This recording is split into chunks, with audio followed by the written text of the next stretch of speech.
Hello and welcome to the Special Shiny Podcast. This is a podcast about autism, and I am your host, Stephen Milton. And I am Ginny Milton. I am the mother of our special shiny child, Thea. first things first, we want to say sorry that we haven't been posting anything recently. We are sorry. But it is a mad dash to Christmas for parents. Our kids were sick, That's right. and so we had to get our priorities, That's it. you know. Yep. So we said, look, we can't really push things. We are not in the headspace. Yeah. We are so tired. Yeah. Loads of sleepless nights. Oh, that's right.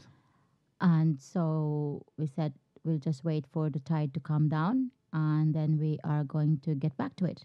And it has. And now we have a new interview Yes, we do. with Sarah Loughman, who's been a friend of mine for about 20 years. She is an educational psychologist. And she is great. It was a really good interview. Jen wasn't at the interview, which I'm kind of sorry for, but not sorry because you were. I was with my kids in school to watch their beautiful Christmas carol. Yep. And then after that, I went to Thea's tea party. Yeah. So the teacher have arranged a tea party for the parents. Yeah. So I met the other parents and two of the nanas. And then the principal was there as well. So so it was great. We missed Stephen because he wasn't there because he had to do this interview. And it was great to have them, and we are very tight in that unit. Yeah. The parents are tight. Yeah. We have known them for Years. 5. Yeah. They're good. years. They're a good bunch of people. Like. They're good. Yeah, and we have chats in the yards Yes, in the we do. mornings and in the afternoons and stuff. Yeah.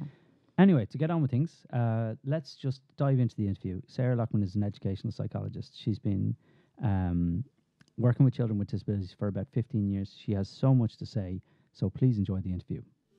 Take it away.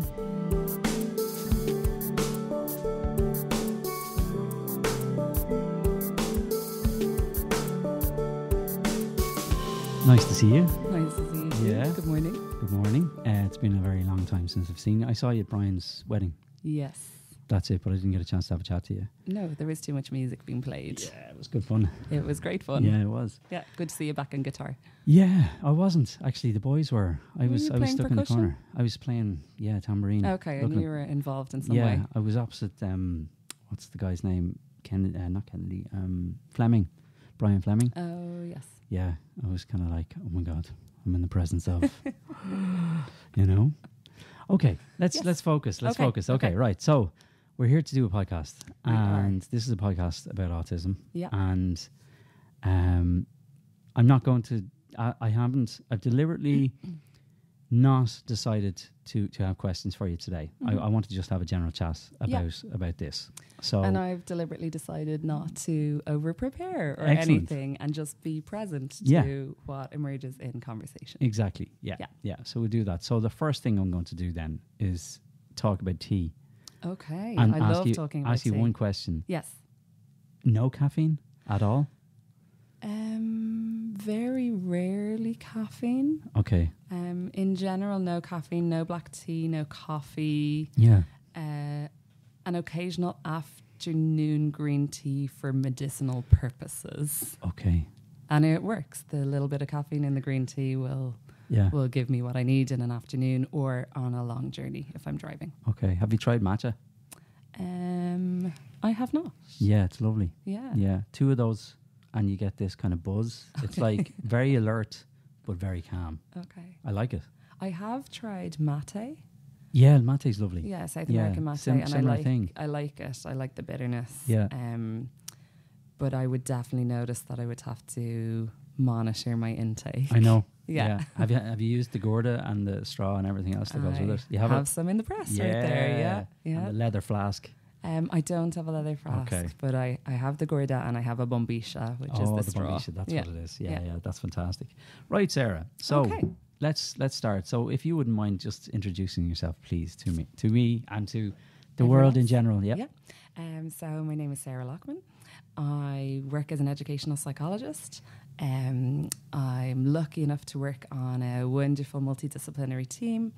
And I've been with this particular team for the last 5 years, but I've been qualified for 15 years. So yeah, I've been working in this field for quite a long time, mainly across two areas. So my initial roles were in the areas of educational disadvantage, and more recently, most of my time has been spent in, I guess, what would be known as the disability sector. Okay, so it's a broad sector. I mean, I Yeah. know you through the Kildare unit, and so I kind of associate you with autism, but you're more, it's broader for you. Absolutely, yeah. Just like full disclosure, I wouldn't consider myself an expert in autism. I consider myself to have a lot of expertise in child development generally, and also within the realm of like autism. It would be much broader than that. There'd be a lot of other disabilities that I'd be familiar with. So I worked for a number of years specifically in the field of intellectual disability, but I would also work with children who have physical disabilities and additional needs, and over time children who, for various other reasons, maybe socioeconomic, maybe emotional, behavioural, were having difficulty accessing the educational system, or just more broadly the opportunities that life had to offer. Yeah. Okay, but I know as well from working as an SNA that a lot of the time, if you have one disability, it's quite common then to have secondary disabilities, but they're often seen as sort of almost invisible because of the overshadowing of this one particular thing. So if it's autism, you may have an intellectual disability, or sometimes even a physical disability, and so on and so forth, you know? Yeah, So absolutely. it all kind of intermixes, doesn't it? Very much so, very much so. And some disabilities will be a lot more familiar within the public domain. Yep. So, for example, like most people are very familiar with autism at this point in time, or at least with the name and with some of the characteristics. They might be less familiar with what that means on a day-to-day, or what that means for an individual child. They might be familiar with Down syndrome from various, campaigns run by Down Syndrome Ireland, or from children that they know within their own families or within their own school settings. But I find that the term intellectual disability seems to have a lot less resonance out there in the general population, and people don't understand what it is. And because we're mainly talking about autism here today, one of the things is that a lot of people don't realise that for many people with autism, many have a secondary, or sometimes actually it might be a primary diagnosis of intellectual disability and a secondary diagnosis of autism, and that the two can coexist. That doesn't get a lot of airplay, I would feel, and the people that we know within society who we see as having autism and who we recognise are very often people who are really, really high functioning, and who have been supported very well to deal with their autism, but who also are cognitively very able. They have a huge amount of cognitive skills at their disposal. And I guess that's not the truth for every person with autism.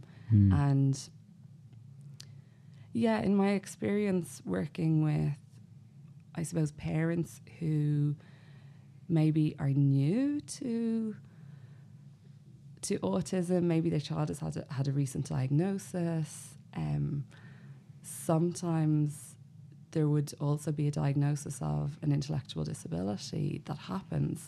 That can be a huge shock for people. Because a lot of people, like we've talked before today, a lot of people are very aware of some of the signs and symptoms of autism. So they might have seen some of those, but they're not so aware of intellectual disability. And because it's not out there that this is quite common for many children with autism, many families, this is a very isolating experience for them, because they can often believe that they're the only one. How does my child have autism and all these additional needs when everyone else I see with autism, Yeah. has these incredible Yeah. capacities. And high functioning in a lot yeah. of cases. Yeah. Yeah. And I mean, I find my experience with Tia as she's growing up as well, it's because sometimes initially as well, there's the fact that a lot of kids on the spectrum don't communicate in the way that we communicate. Yeah. And I say that because there is often communication. It's just different and we don't recognize it. But a lot of the kids, it's very hard to get a feel for your child. So even if you're told this in by a psychologist that there's signs of something, it can take a long time to really kind of for it to sink in. And to see the actual, well, how does this play out in life, in real life? So my child's not doing as well in school. Okay, that's not something I expected. I thought they were going to be Einstein because children on the spectrum are all Einsteins apparently. Yeah. It must be very tough for a lot of parents for that. We were talking about this with Deirdre and Brian. Okay. In interview in our third episode. Yeah. So they have a daughter with intellectual disabilities. When do you do diagnosis? I do. I will be involved in work of that nature with a multidisciplinary team. Mm-hmm. So it's not an assessment to query whether or not a diagnosis of autism might explain a child's particular needs and skill set and presentation is not really a job for one person. No. So best practice would suggest that it should be a number of professionals from different backgrounds. So for example, within the team that I work on, we have psychologists like myself, we have occupational therapists, speech and language therapists. We also have access to a clinical nurse specialist whose specialism is autism. And it would be a combination of those professionals who come together with parents. Mm-hmm. So a lot of the assessment process isn't, or a diagnostic process, isn't like bringing a child into a room, doing some stuff with them and then making a decision. Mm-hmm. That might be a part of it. So that there will be a part of actually the child might come into the clinic to us. We might ask them to do a series of tasks and activities that are standardized ones. So all of the children who come in will be asked to do tasks of that nature as part of a diagnostic process. The particular tasks that they'll do depend on their communication ability, because as you say, communication is massively important. And part of what we will be doing is trying to differentiate, might this be autism or could this be something else? Yeah. So if I ask a child to do something with me, like play a to and fro game with a teddy bear, for example, that's not part of the test, but just giving an example, and they don't do that, I have to consider, did they understand my instruction? Are they motivated to comply with it, or to interact with me? Or are they nervous because they're in a new situation?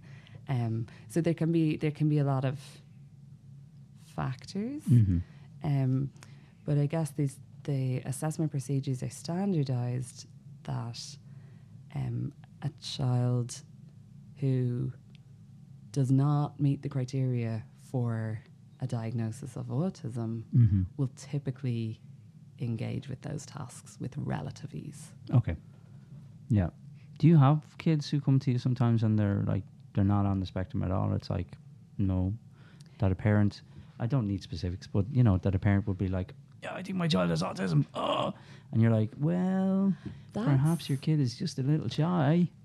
Does it ever happen? Yeah, I'm really glad that you asked me that question. In a service like ours, which is a disability service, I would imagine the numbers are quite different. But in terms of numbers that I've found from kind of scientific journals, they would suggest that only 1 in 3 diagnostic assessments leads to a diagnosis of autism. Okay.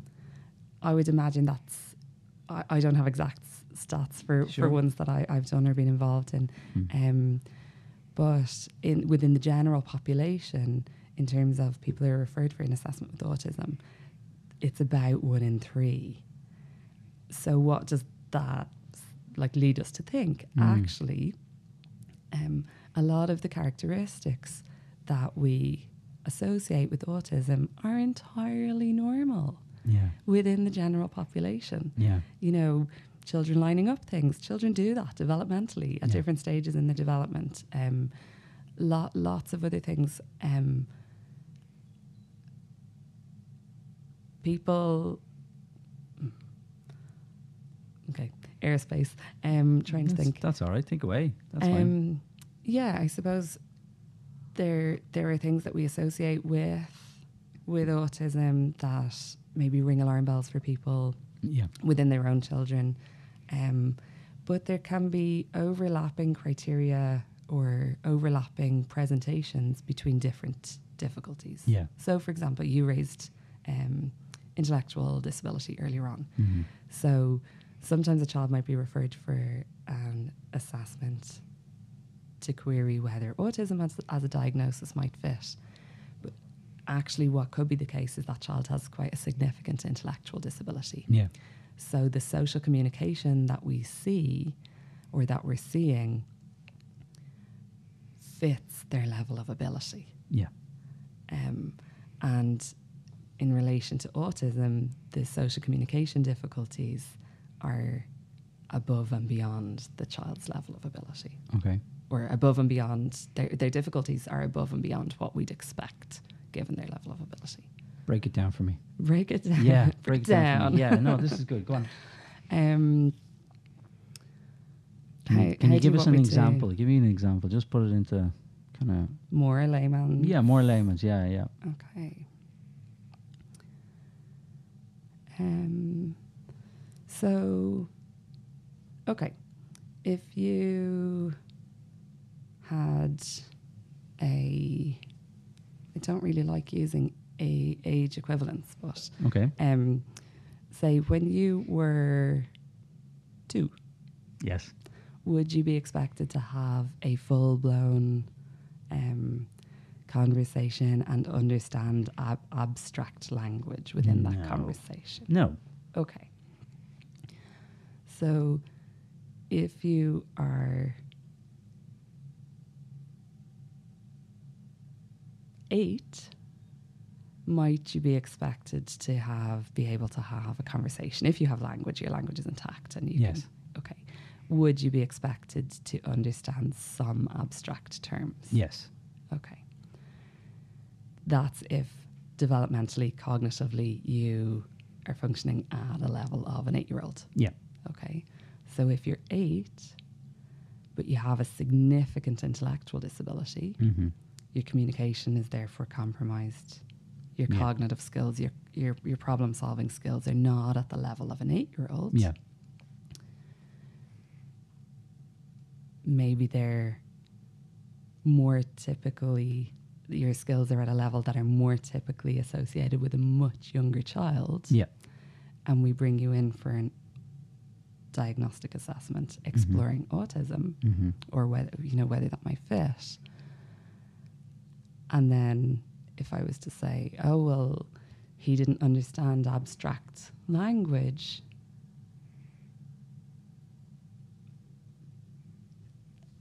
I mean, tick for autism or tick for actually cognitively he doesn't have the skills? Yeah, I don't know.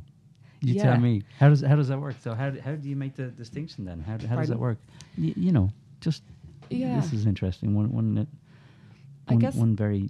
We're going to hone in on for a minute. Yeah. So sometimes it's a tricky one to know because the assessment tools that we have in terms of trying to figure out an individual's cognitive ability are not they're not utterly foolproof. Yeah. Or I get the impression what you're saying is that it's going to require that multidisciplinary team, Absolutely. that holistic approach Absolutely. to, it's not just one person applying one test Yes. that will tell you that this is what it is. No. That's what I get from what you're saying. And with you know? really young children, we're sometimes doing a period of watchful waiting. Yeah. So Yeah. that doesn't mean we don't put in supports and resources. Yeah. For example, your child does not need a diagnosis of anything Mhm. in order to use good strategies that Yeah. will help them to come along. So I Yeah. suppose we would, on the team that I work with, we would look at supports and strategies and interventions Yeah. based on a child's needs, Yeah. not on a particular On diagnosis. a diagnosis. Well, that sounds great. Yeah. You know, that sounds fabulous. Not everyone's gonna be like that. And this is the road I don't want to go down a lot of know. this time, because, you know, I could bitch and I could moan, but Mhm. we're not going to. But that does sound fabulous. Yeah.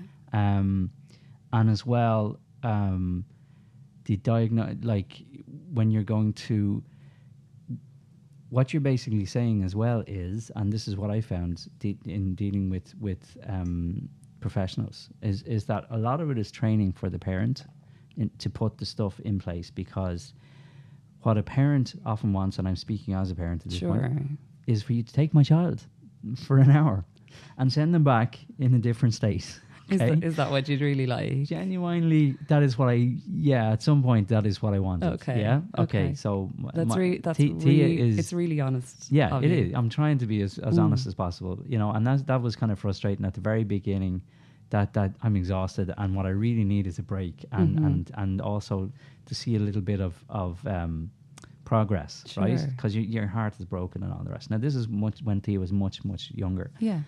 And in fairness, we did get that with through the ASD unit that Tia attended. We did start to see progress, and we did get a break, and we got those things. And yeah, so I'm trying to be as honest as possible what a parent expects, because when you hear the words, yeah, we're going to send you to training, you're like, what? What? You mean I have to do it myself? I know. You know, it's tough. It is tough. I It know. is tough for some parents, and however, Yes. I will say the amount of training that I received Mhm. was fabulous, Okay. and it was great, Yeah. and it did make a huge difference. If you're willing to put the time and effort in, you will get, you know, a lot out, and you will help your kid no end. You know, Yeah. strategies, calendars, timing, Yeah. you know, time stuff, 10-second rules, everything because that is really what they need. They need, in terms of autism, your child needs structure Mhm. and support it at home, in school, and everywhere else. Yeah. I think that's important to say, isn't it? It is. Yeah. And it kind of loops back in a little way to the initial question you asked me about my expertise in relation to autism, Yeah. or just in general. And I would always, like I said, I have expertise in terms of child development, and I know a lot about autism. And over the years, I've worked with many, many children with autism. I might know a lot about autism, but the parents that I work with will always be the expert on their own child. Yeah. Like, Yeah. I will never take the role of being the expert Yeah. on that child. Yeah. So when I work with parents and families, it's a hugely collaborative endeavor. Yeah.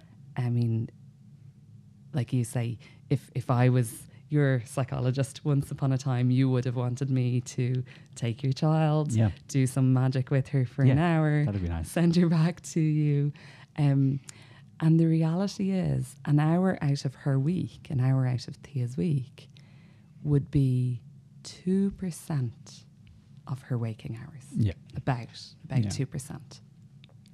And at that time, when she was younger and she had a lot of, you know, different needs and emerging skills, for me to do something with her for an hour and expect that to be generalized into the other 98% of her week Yeah. would be to be putting expectations on a young child that are beyond their capabilities. Yes. So, which is, I suppose, why, like you say, training is a huge part of what's on offer. And I really do. I have total compassion for the feeling that might elicit in some people when they're already feeling, gosh, I have so much on my plate. Do you not know how much I have on my plate? This is, this is too much. So within the service within which I work, it would be according to your own priorities and the priorities for your child what you attend. We will invite. We know the things that we're inviting people to are of good quality and relevant and potentially really beneficial. But if the circumstances of your family life at that point in time, for whatever reason, don't allow that, that's just the way it is. Life, and we will invite you, another time. Yeah. But you mentioned a number of things which I think are hugely important around structure and using visuals. And I think that some of the things that I do believe that this is outside of autism. I think parenting is one of the toughest jobs in the world. Yep, we all need medals. Absolutely. I'm waiting for mine. Yeah. It's probably stuck in the Christmas post. But it's a hugely important job. It's a hugely demanding job. And if you're a parent to a number of children, whether they're like children with a diagnosis of autism or children who are, for want of a better phrase, neurotypical, those children probably need to be parented differently some of the time. Yep. And different strategies might work at different times for different children. But yeah, one of the things that I do truly believe is that the more support that you can get for yourself in terms of your parenting journey, the better. Yeah. There are some wonderful, wonderful courses out there that, regardless of whether your child has a diagnosis or doesn't, can be hugely beneficial. Yeah, I agree. Just as to grab a space within your week, to meet with other parents who are going through a similar journey. It's a little protected bit of reflective time that's facilitated possibly by somebody like me, possibly by another professional. But in terms of those groups, when I run them with parents, where we see the value is not necessarily in terms of my role, I can be available for questions. Actually, huge value in parents sharing information with parents. I couldn't agree with you more. Getting tips from each other, sharing experiences. Just feeling seen and heard. I don't have a child with autism. So I can empathize with you. I can walk alongside you if I'm working with you, walk alongside you during that journey. But I can't. I have really good imagination, but I can't know it in the way that, for you, sitting beside another dad, it may be in a training or beside a mum or opposite a mum, or for your wife, Jenny, as well, to have that experience, to just go, God, you get it. That's true. Yeah. And not only do you get it, but actually that suggestion of what you did with your son might work really nicely for my daughter. Yep. So that's some of the value. I mean, some of the courses that do run in Ireland and run really readily, because one of the things I'm aware of where I work, there is a multidisciplinary team. There is relatively, what would you say, the geographical areas are covered. That's not the case across this. It's not the case across the country. It's not, no. But there are other ways that people can access support that might not be reliant on a particular service within their area. Yeah. So Parents Plus is a series of parenting courses that run. They were developed from the Mater Hospital. And They are parenting courses that they run for, depends on the area, but usually a period of 6 to 10 weeks.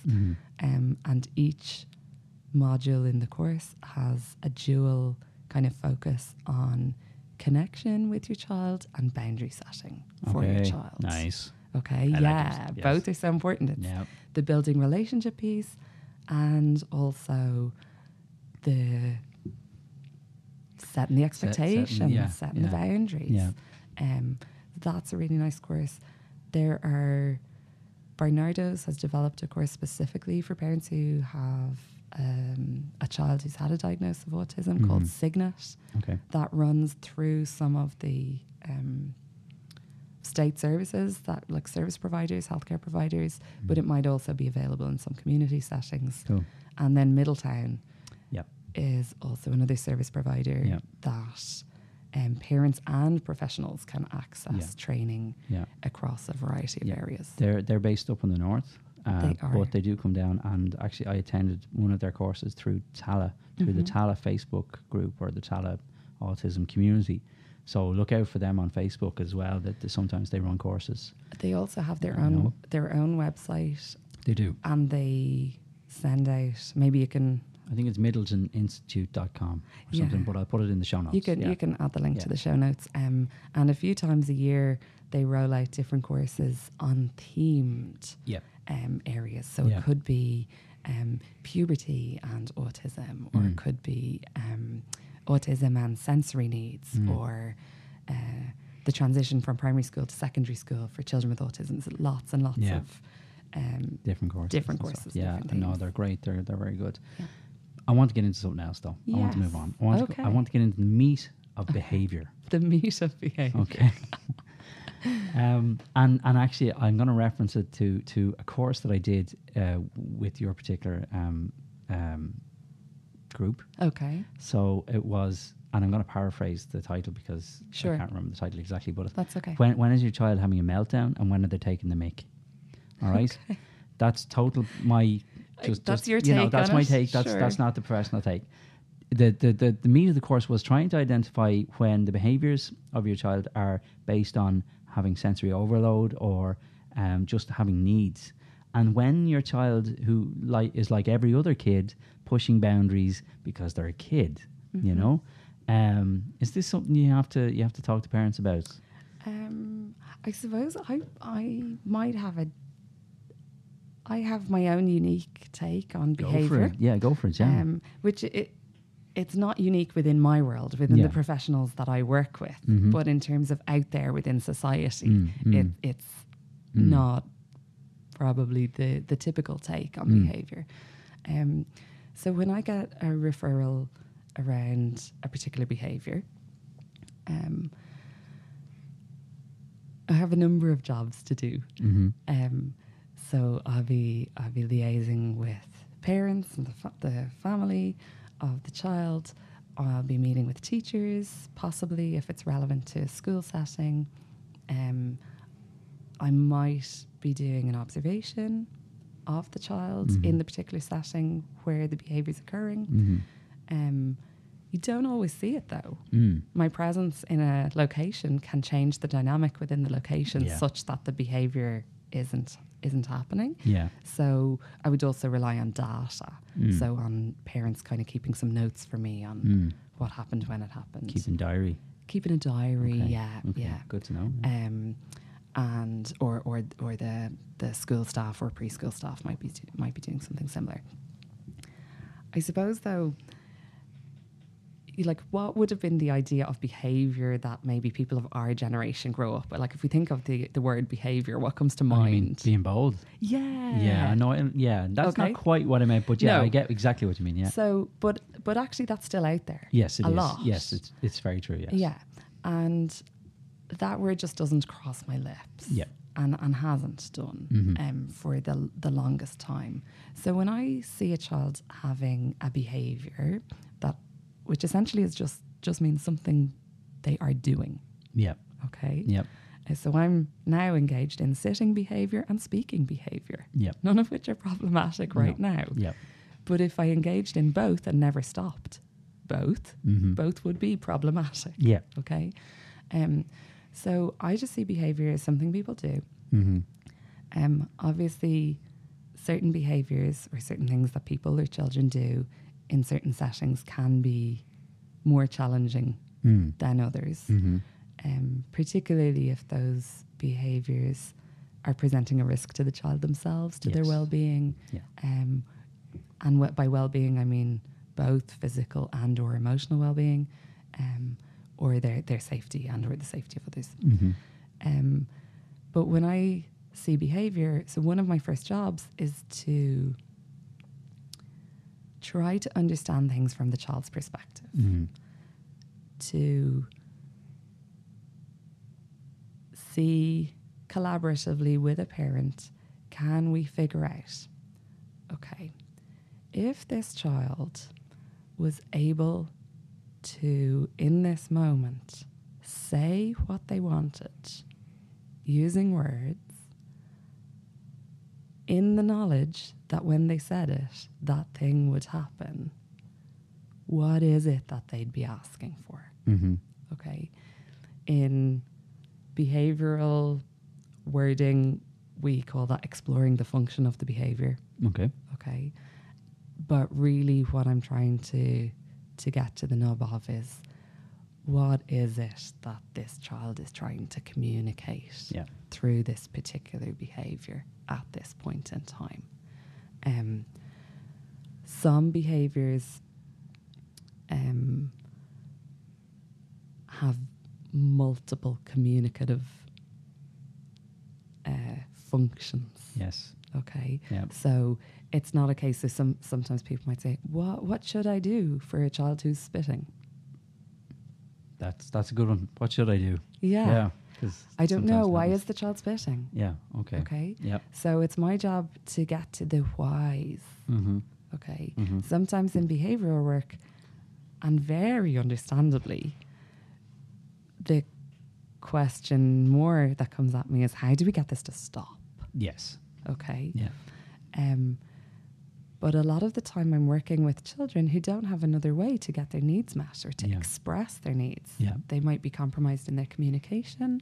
Some of them, a lot of the children I work with do have verbal skills, but when it comes to a point of stress, we tend to lose the quality of our verbal skills. We know this ourselves as adults. Yeah. You know, if you're feeling stressed and somebody says, no, but explain to me in minute detail what you're feeling. Yeah, know? absolutely, yeah.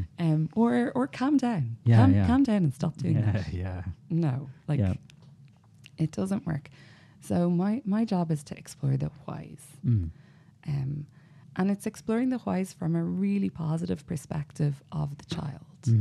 Like, this child is not doing this to upset or to irritate, even if it looks for all the world like, oh, it's, you know, it's attentional or whatever. Yeah. Actually, attention is a hugely important need for a child. Yeah.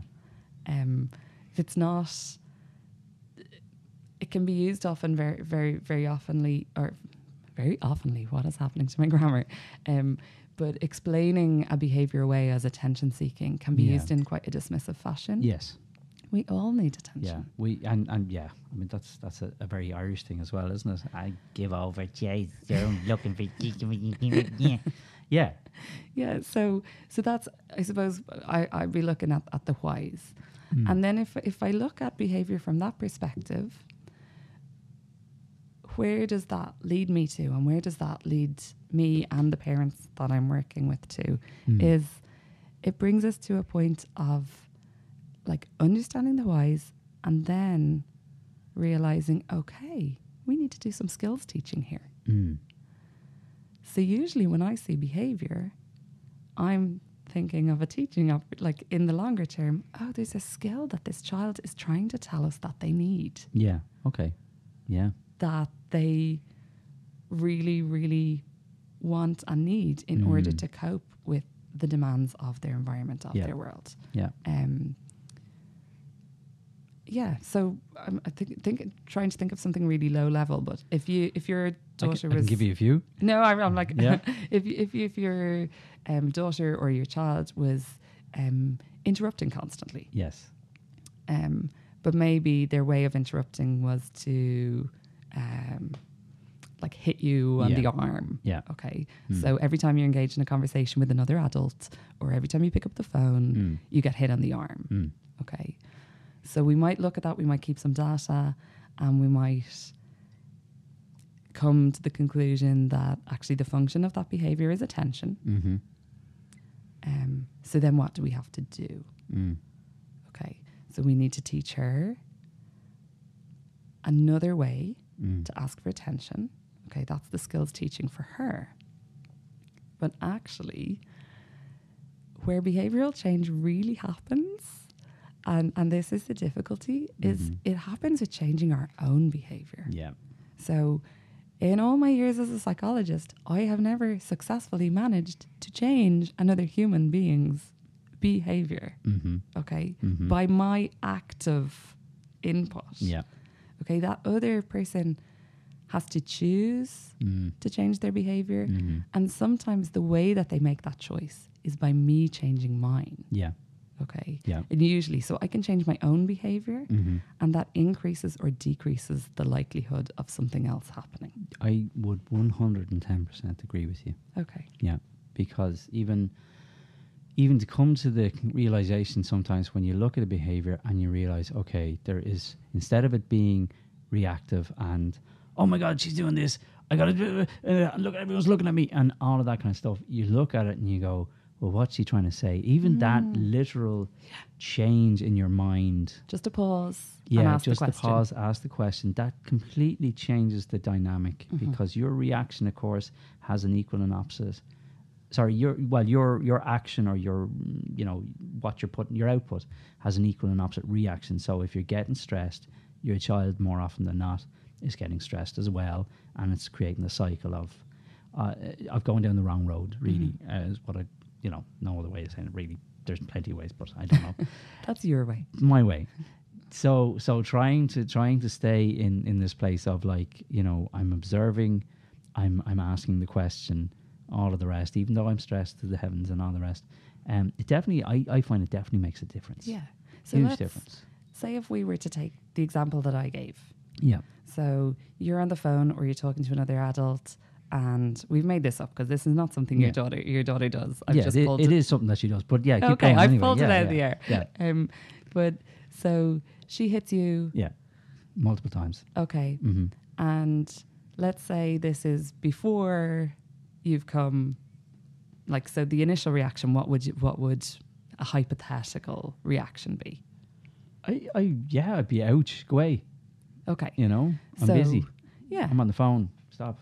Yeah. Yeah. So there'd be a reaction, and there'd be maybe like with an animated face, Yes. maybe with some energy behind the words. Depends on how hard she hit me, but okay, yeah. Yeah.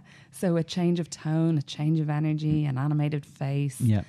But she has your attention. Yes. Okay. Yes.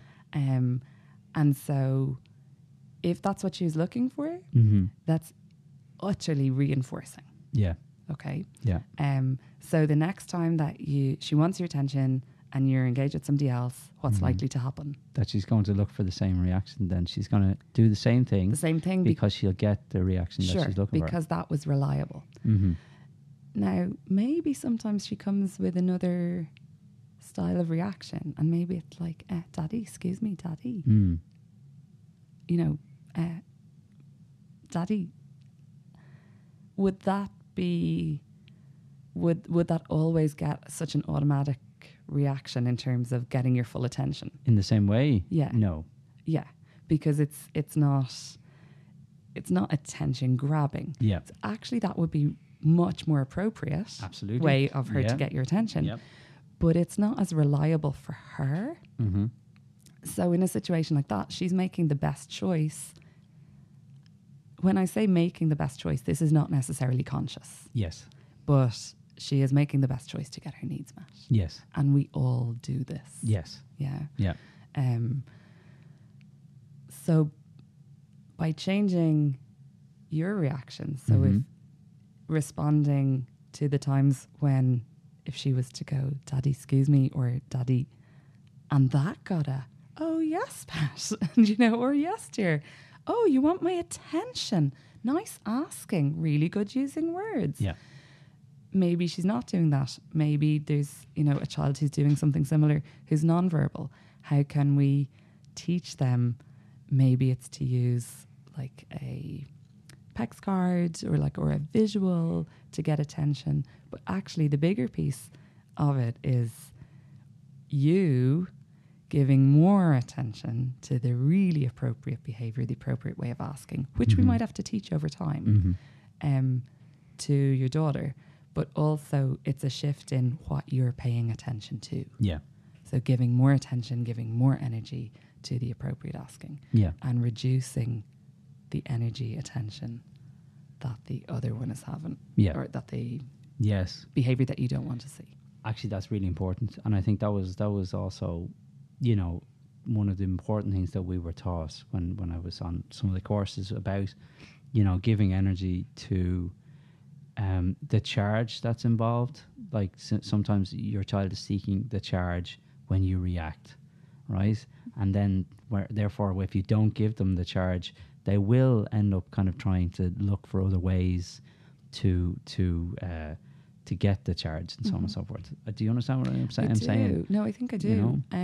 Because sometimes, Tia would be she'd be looking for a reaction, like, and it'd be like, she'd give you a lot of the time now at the moment, like she's swearing like a trooper, like a sailor, and so it's like, "Daddy, what happens when I say F you to Granddad?" And she's looking for the charge and stuff. And yeah, it's a minefield, and at the same time it's kind of a challenge and an interesting challenge in how to react now to try and kind of not give energy to that and not be given out and not be So one of the things that over time have observed with many, many different children is that often children with additional needs don't discriminate between good and bad attention. Yes. So where another child really wants attention, but they want it to be the good attention, they really have an understanding of the social roles in a situation, maybe social expectations. Very often some of the children that I work with, they don't necessarily discriminate in the same way. Yes. And so if you see a child who's like playing away quietly and having a really good time, like it can be totally understandable to go, "I won't rock the boat. We'll just, that's fine." They're having a good time. Everything's calm. Everything's quiet.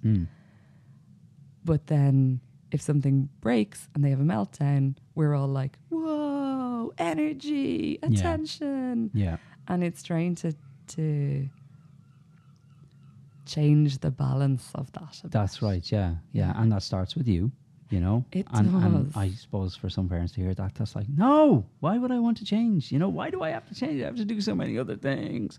But in all fairness, like, in the long run, it's going to benefit your child so much because these are skills, these are teachable skills that they're going to have for the rest of their life, isn't it? All of this developmental stuff that is happening when they're kids, that's all going towards they're having, being out in the wider world and navigating all of that, and that's very important. And I think start with what age your child is now. Yeah.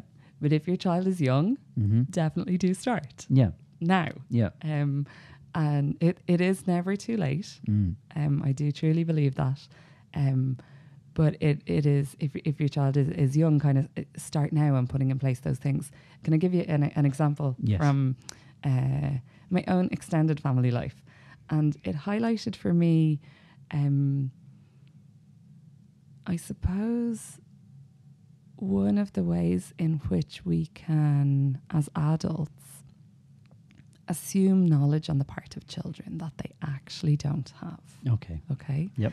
And for children with autism, they are going to have their own skill set and maybe a particular area of knowledge that they're really, really interested in. But in terms of some of the social conventions, they're not necessarily going to pick those out of the ether. So some of them might need to be taught explicitly.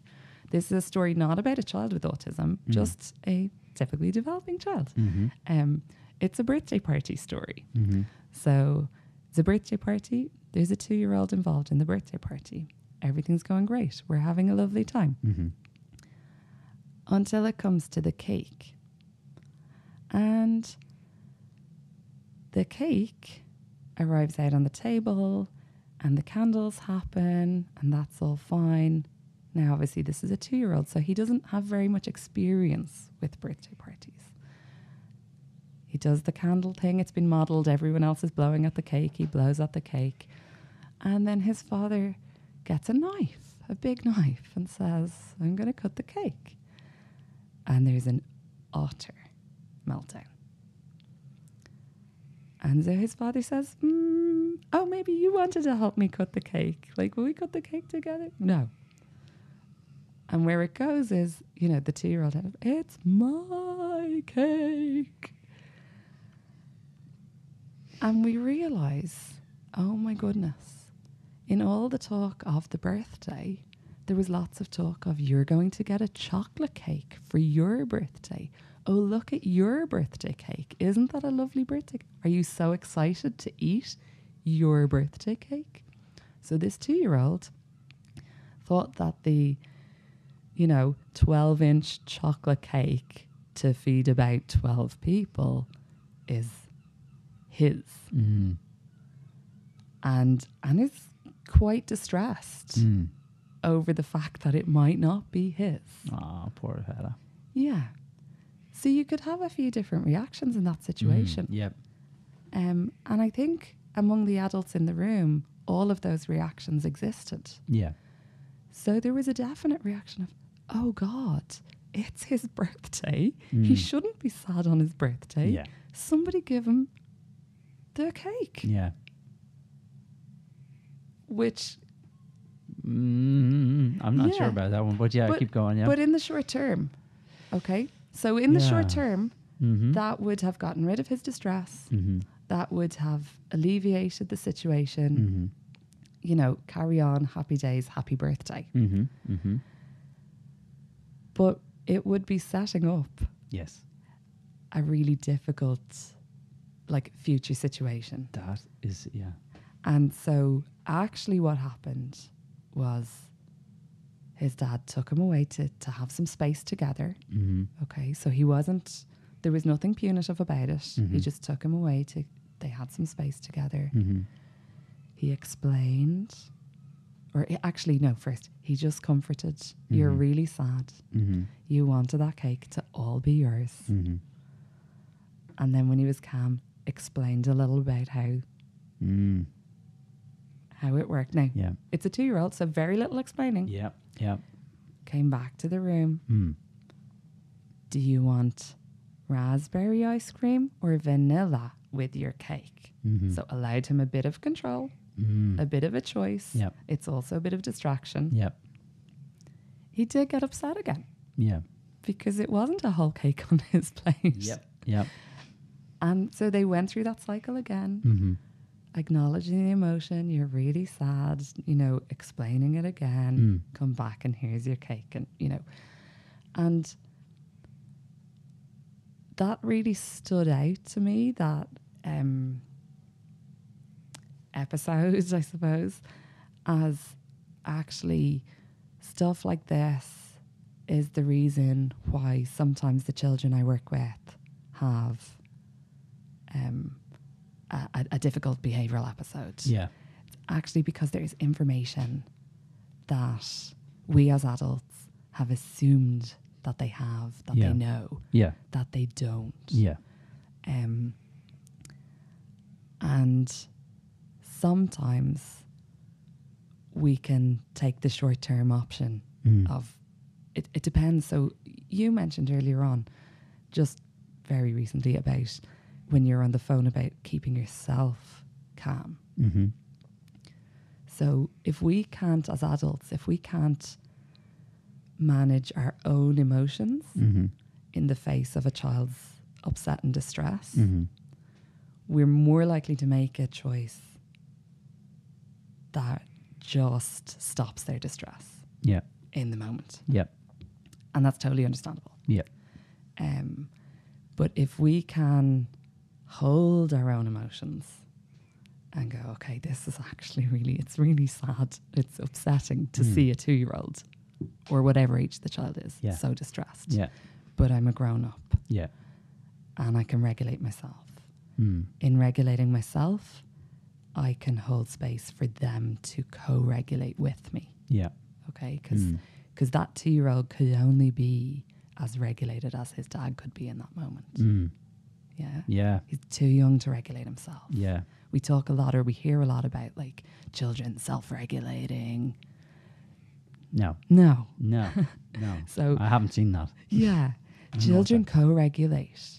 That's not a phrase we hear as often, but they use us as their adults.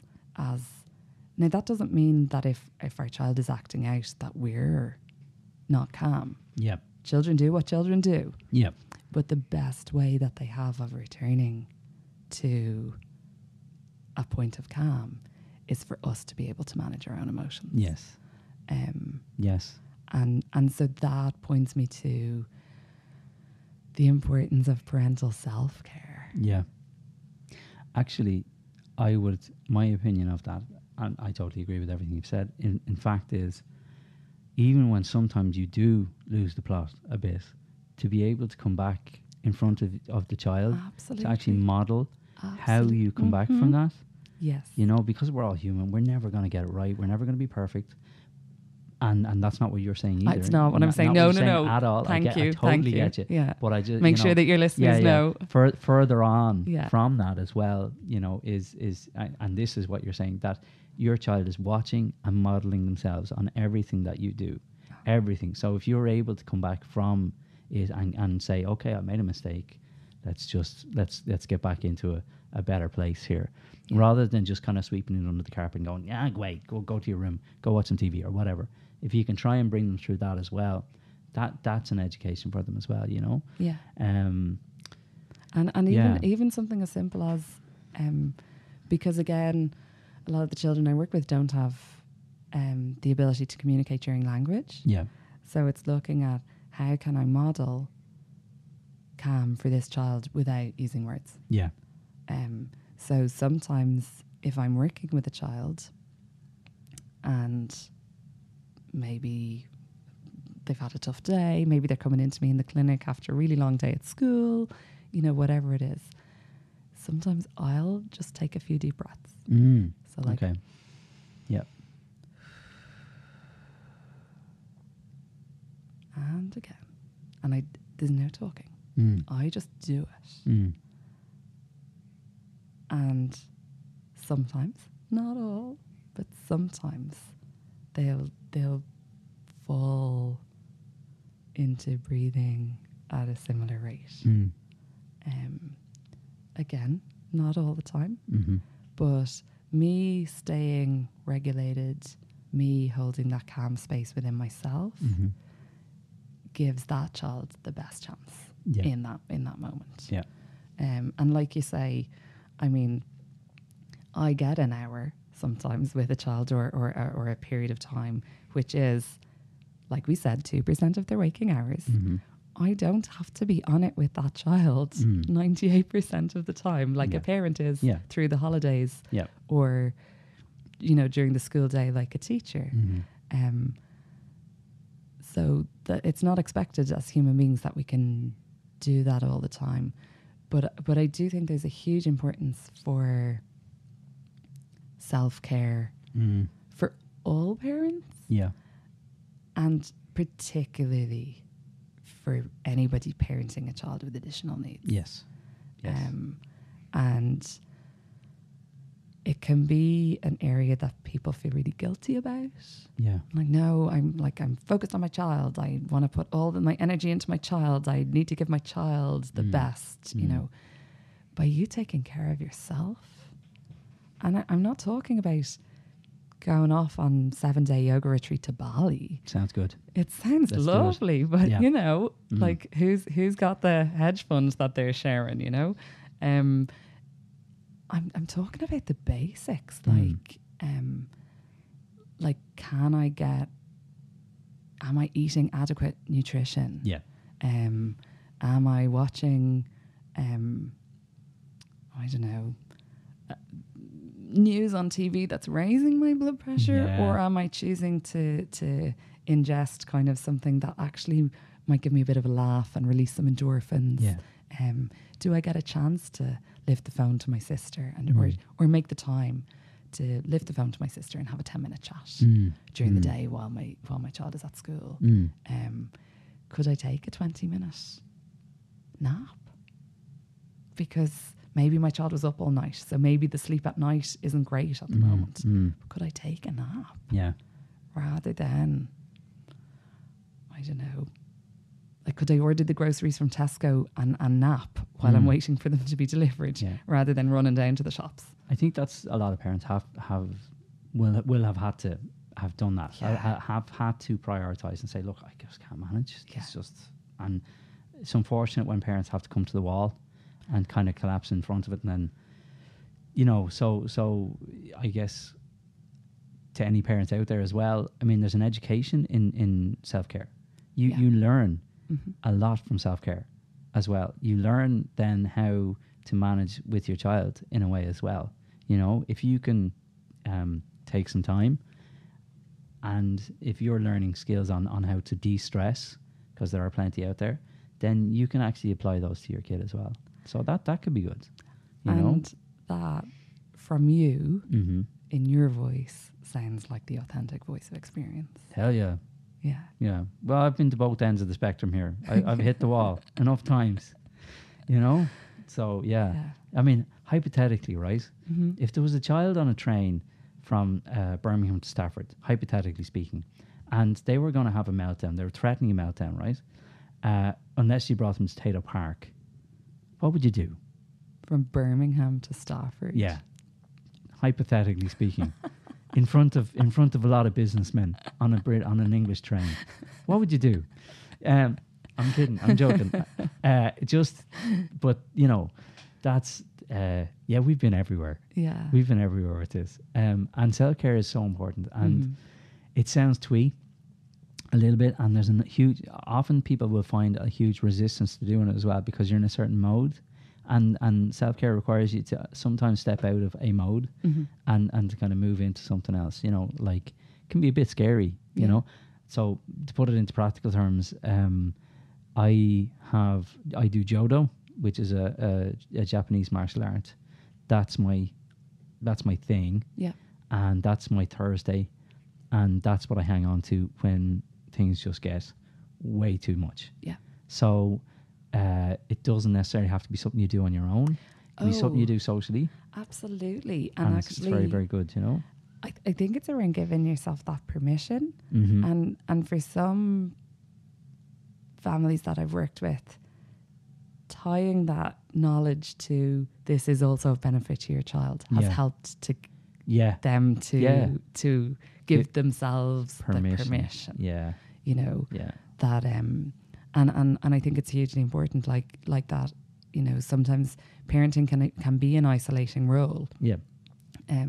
So your self-care activity absolutely doesn't have to be on your own. It could be, is there a local choir or folk group, or, you know, that, do you love to sing?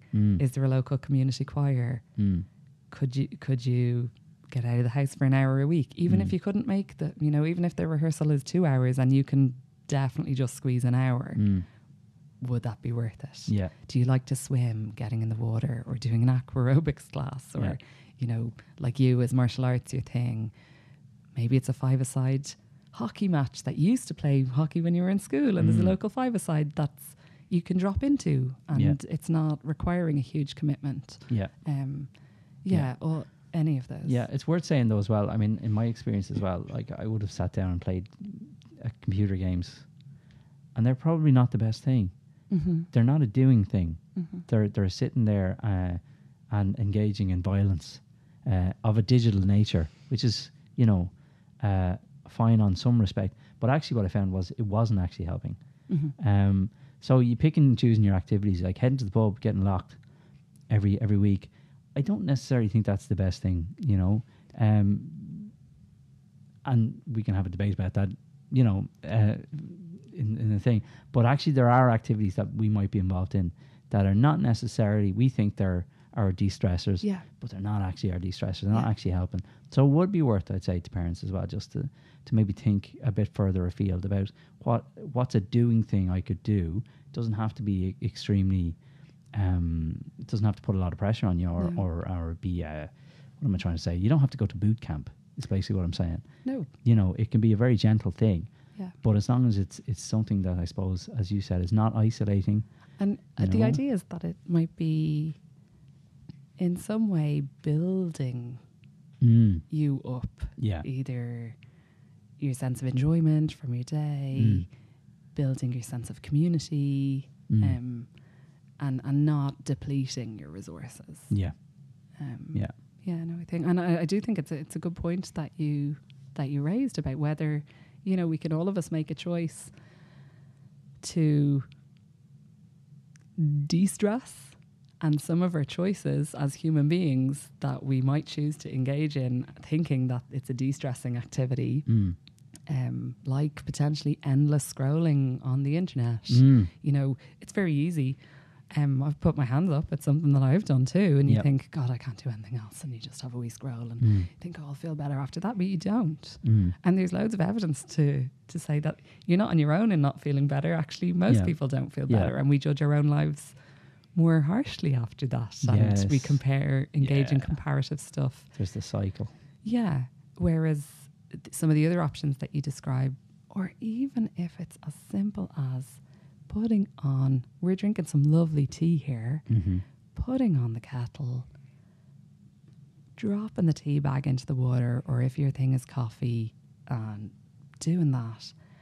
And for the duration of your cup of tea, just being with that cup of tea. Yeah.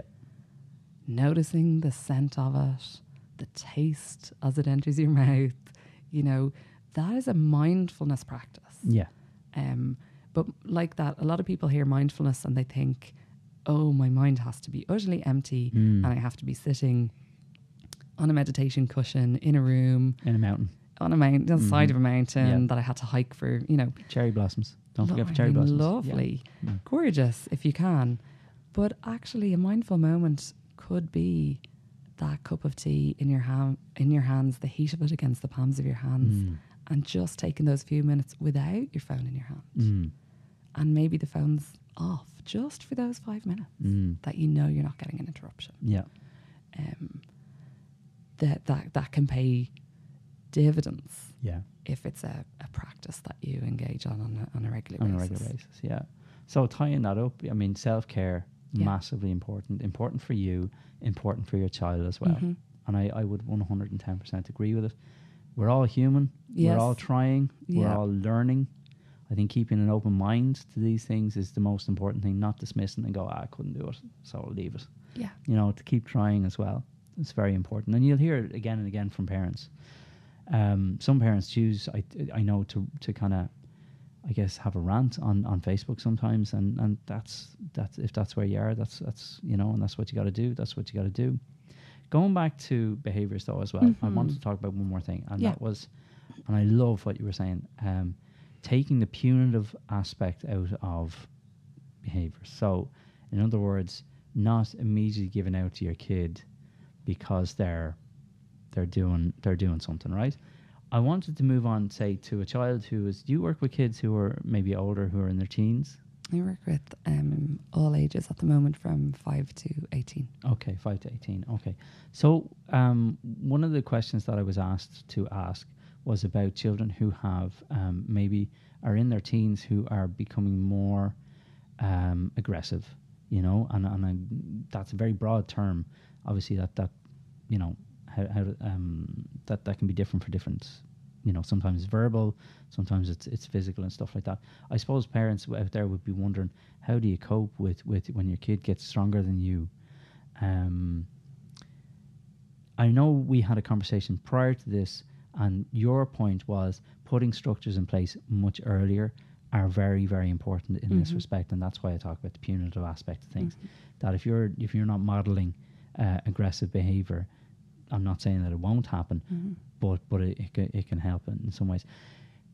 Do you want to just talk a little bit about that, about children who are maybe heading into puberty and getting stressed out and finding that they lash out a bit? I mean, is it a common thing? It Do you come can across be. this? It can be. Yeah, I mean, think of your typically developing child. yeah, It's common yeah, there. yeah. Anyway. I know. I'm going through it. Yeah, go on. Yeah, it's an interesting one. So I suppose over time, so a lot of parents have various strategies in place for their child. I should say I work with positive behavioral strategies. Great. So, and as I explained, my understanding of behavior is that, okay, this child has a skills deficit that we need to support. So that's always my view on behavior, regardless of how difficult or extreme the behavior looks within this context. So I never recommend punitive strategies. That's not part of my toolkit. We're always working from a positive behavior approach and always thinking about a child's communication, always thinking about their skill set, and also always thinking about the demands of the environment and the gaps between the child's developing skill set and the demands that an environment is placing on them. Yes. So I think it's now, I mean, if we think of a child, say, like entering puberty, so they've got a whole load of hormones going on. But as well as that, they are probably just changing school or have just changed school from a situation where they've had one teacher, a very familiar environment where they've been for 8 years. And then they're going to this new school that likely have up to 12 teachers, potentially, unless they're, for some children, they might be changing to a unit class within a secondary school. But even then, there's a huge amount of change. There's a lot of unknown. You've gone from being one of the oldest in the school to one of the youngest. You don't know the rules in this new environment. You don't know what people don't know you. It's a whole getting to know each other stage again. So I suppose it's not unusual in some ways that there are changes then, because, like we say, the demands from the environment have gotten higher, and the child's ability to meet those demands, their skill set is not maybe at the same level in some regards. The other thing can be that sometimes as adults we begin to take a really big focus on independence, and in thinking about, he's 12 now or she's 13 now, we need to get them to be more independent and like get them to do more stuff, and so there's those demands rising again. Sometimes what I notice happening at those ages and stages is that strategies and interventions or strategies that have been in place for that child get, I won't say pulled, that's too strong a word, but maybe there's a sense that, he needs to be more independent and not rely on those things anymore. So you're saying, and I remember you said this over the phone as well, like say for example, your timetable, your structure. Your visual timetable. Yes. And you're thinking, okay, he's 12 now or she's 12 now. Yes. Right. They don't necessarily need that because they need to figure it out, and the real world doesn't work that way. Yes. And so you do kind of don't focus on that necessarily as much. That's what you were saying. I've noticed before. that really that can, not always, I mean, but it can sometimes happen, or it's not focused on to the same extent. Yeah. And again, this is at a time when the demands are increasing. So it can sometimes be, or the child themselves might go, I don't need that anymore. I've had that since I was 5. I'm a big girl now. Yeah. Exactly. Yeah, and I don't need those pictures anymore. And so but actually they might be quite lost without it. And we might see a rise in anxiety because they don't have it. And there's a big difference between having a visual schedule and none. Mm-hmm. And to increase independence, there are other ways that we can do that without removing, like while maintaining the supports and strategies that a child needs. In actual fact, sometimes, say, for example, myself and my OT colleague might be working with a family around independence around dressing or independence around a morning routine. And the family would say, oh yeah, we don't use those visuals anymore because, like, sure, he doesn't need them. But then you realize mom is feeding him every, put on your jumper, put on your pants, put on your shoes, put on your socks. And it's causing friction in the morning because this young teenage boy is like, get out of my face. Yeah. I mean, they mightn't be saying that, but through their behavior, they're saying that. Yeah. Actually, sometimes reintroducing a visual. But reintroducing a visual at a more developmentally appropriate, in a more developmentally appropriate style. In a cooler way, you mean? Yeah, or it could be. Well, no, yeah. I'm messing and not at the same time. But Not necessarily cooler, but more age appropriate. So, for example, if this child can now read, they could just not have the visuals on it. Mm-hmm. Like as in pictures, but have the words for their schedule. Yeah. Okay. And that might be, rather than, you know, a parent going, have you got your coat on? Put your coat. The parent is like, have you checked your schedule? What's next on your schedule? And that's the only phrase. Then that child is infinitely more independent than they would be. Which I know your initial question related to more behavioural things. No, but this is really important. And but actually, I think this is a conversation we're going to have over a few podcasts. If so you're interested, and if your listeners might be interested, then we can go again. Yeah, very much so. But I think we start at the start, and I think this is very important. And we had a similar conversation about this, and I got a lot from this. So keep going. Yeah. So, again, so sometimes, like in meetings with teachers of teenagers or parents of teenagers, I'll ask about the visual supports, and I sometimes get a look back at me, which is like, oh, Sarah, do you not know? Like, you know, we used to use those, but, you know. They're for kids. Kind of. And I say, I don't know if you know this about me, but I don't have autism or additional needs, but I actually go everywhere with 2 visual supports. And I've said this multiple times. And I've been looked at like, what, really? What? And I'm like, yeah, 2 visual supports everywhere I go. And without them, I find my anxiety rising. And then I lift my paper diary. Because I'm old school, I still have a paper diary. And I like to see my week at a view and be able to plan it out and know what's going to happen. And I also have my smartphone. And they go everywhere with me. You know, during my working week, they go everywhere. They mean that I know what I should be doing at this moment in time. That I know what's coming up afterwards or what's coming up later, so I can get my head prepared for it, or to go, gosh, I need to eat at this time because I won't have time to eat then. Because I have to travel to this place. And I'm an adult with relatively decent cognitive skills, pretty good problem-solving ability, and no difficulties in my social communications with others. And yet still I need visual supports. Yeah. And I suppose that's a message that I would like people to hear. And when I say that, then often what gets reflected back to me is, you know, a parent going, oh God, yeah, do you remember that day when I called in a panic and I called through to the receptionist because I couldn't remember what time our appointment was because my phone was out of charge, or, you know, so I had to call on the landline because my phone was out of charge and the appointment was in the phone, and or it had dropped down the toilet or whatever the situation might be. It's like, oh yeah.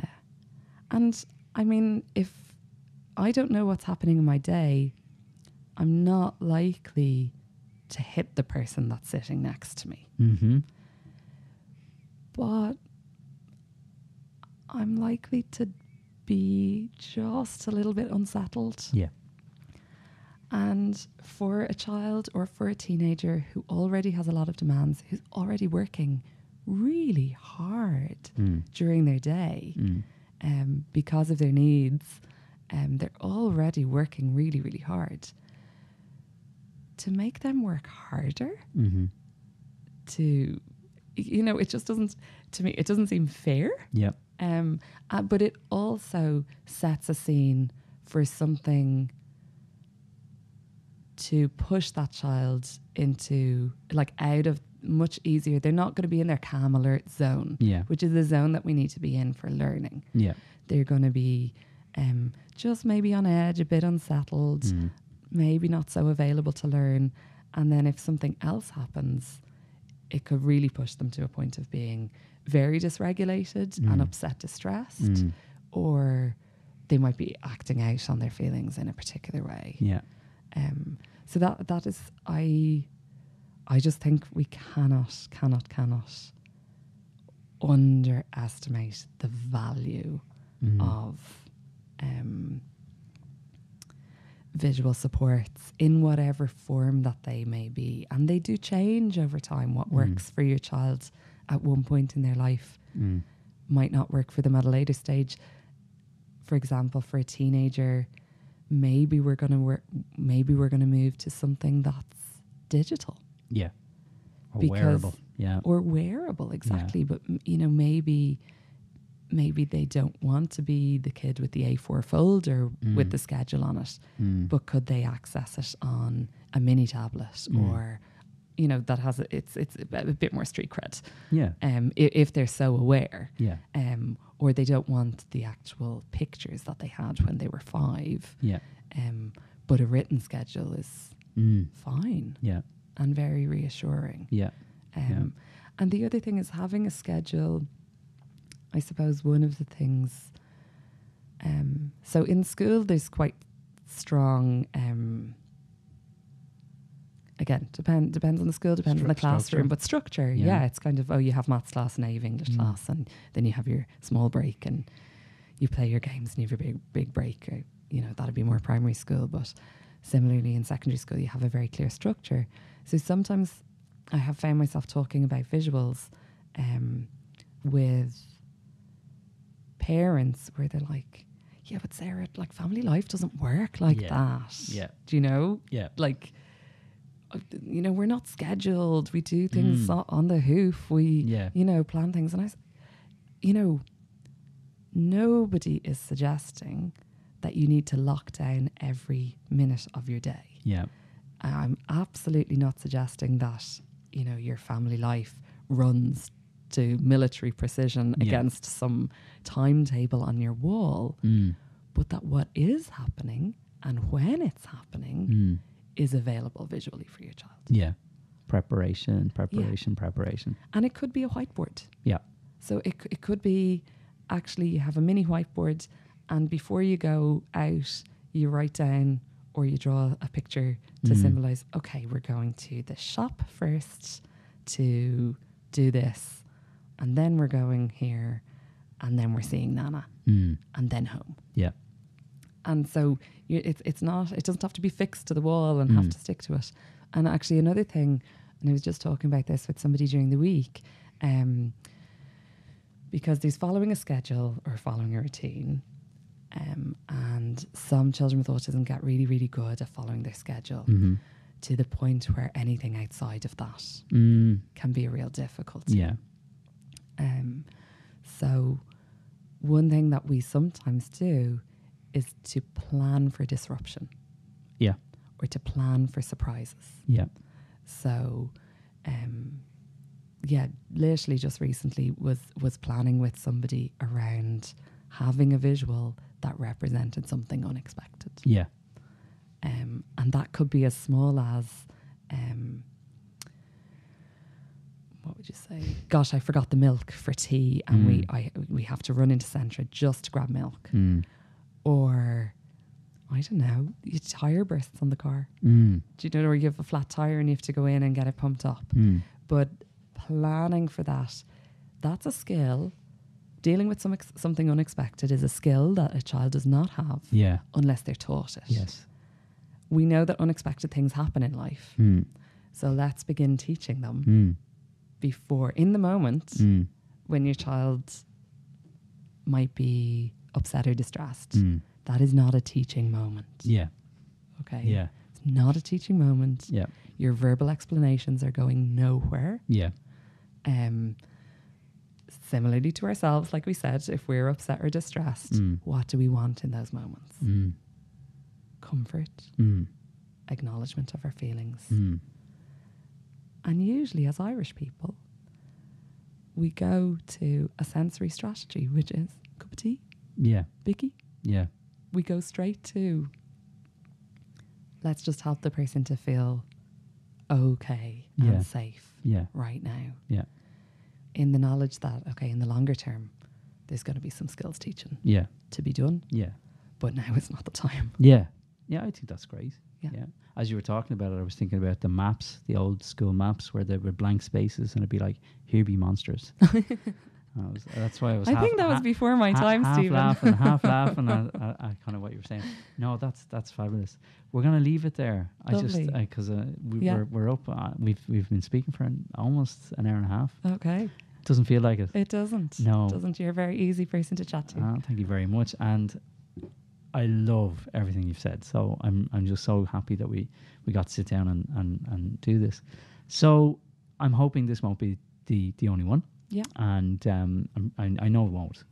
So I'm very happy. I'm open to having more. I'm open to more conversation. That's great. And I think we've just touched on certain topics, and I think I hope people out there will feedback to us and maybe ask a few questions that we can maybe discuss at a later time.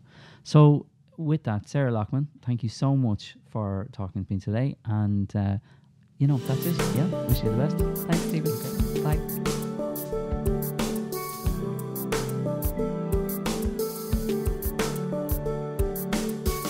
That was Sarah. Yeah, that was great. It was great. Yeah, I have listened to it a few times Good. on my way to work and my jogging yesterday. Yep. And I just couldn't, I think I have listened to it 5 times already, and I still would like to listen to it again. Yeah. Because it's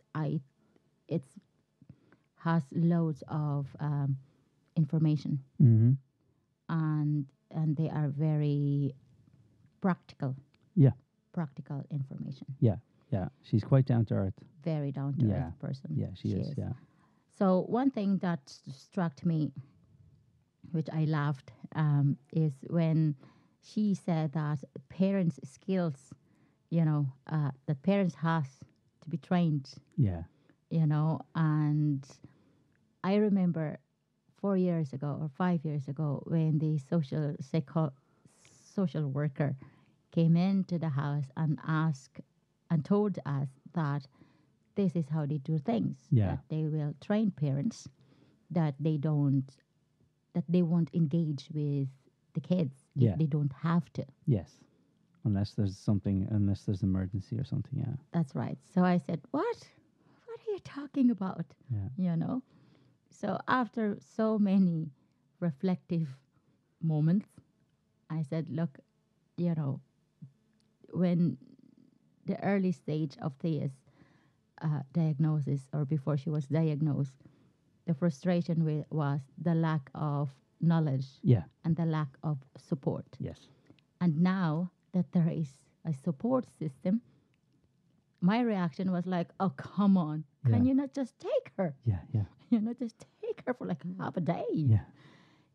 And that was born out of exhaustion. That was not because all we want is just a break. Yeah, a break. Our body. I remember my entire body so tight. Yeah. And I thought I was dying. Oh. But because that's just an exaggeration. But it was just due to stress and when she's awake, you are on the go all the time. Yeah. You have no time to switch off or to breathe. Yeah. But yeah, the system is there. Yeah. And the parents, she's very right when she said that the therapist can never know how you feel Yeah. unless if that therapist have an autistic child. Yeah. So like, when the courses that I did, I connect well with the parents. And no offense to the therapist, I Yeah. actually listened to the parents More than the therapist. more than Yeah. the therapist. Yeah, I did too. Because I know, though we do appreciate, the input, Yeah. the training. Yes, Yeah. I do. Yeah. I do appreciate. But you them. know what? It's quite heady. It's quite in your head. You're learning skills. You're also learning information. Yes, But when you're talking to another parent, you're learning from experience. yes. It's different. And then there's empathy there. There's empathy as well. Yeah. And you and that's connection, the emotional connection. Yeah. That you have because you are in the same boat. Yeah. You know exactly what is going on your children, Exactly. and you know how tough it is. Yeah. It's she's right, and I appreciate that coming from her. Yeah. Yeah. So there you are. I hope that this will give loads of insights to the families out there who are in the same boat with us. Yeah. And if you have Any questions, any questions? comments, or if you think you have something to say that would be of use to people out there, you can drop us a line at specialshinypodcast@gmail.com, all one word, or you can go to the Special Shiny Autism Journey on Facebook and message us there. And if you like these episodes and you want to hear more, please like and subscribe. The links will all be in the show notes at the bottom, and also the links for Middleton and all of the other places that Sarah mentioned will be in the show notes at the bottom as well. So thank you for listening, and we hope you have a good week and a good Christmas and a great New Year. Isn't that Happy right? Christmas. Happy Christmas. Goodbye. Bye.